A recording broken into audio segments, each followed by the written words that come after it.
Magandang araw po sa lahat. Ako po si Rianil Sisinday at ito po ang aking output in empowerment technology.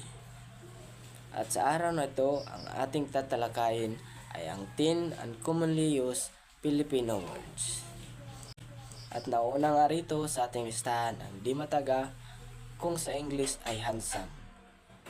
Pangdalawa, himaton, kung tawagin naman sa English ay claw. Pangatlo, sangher, kung tawagin naman sa English ay bad odor. Pang-apat, panghiso, kung tawagin naman sa English ay toothbrush. Panglima, duyog, kung tawagin naman sa English ay eclipse.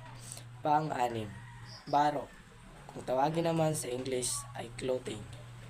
Pang-pito, ilaya, kung tawagin naman sa English ay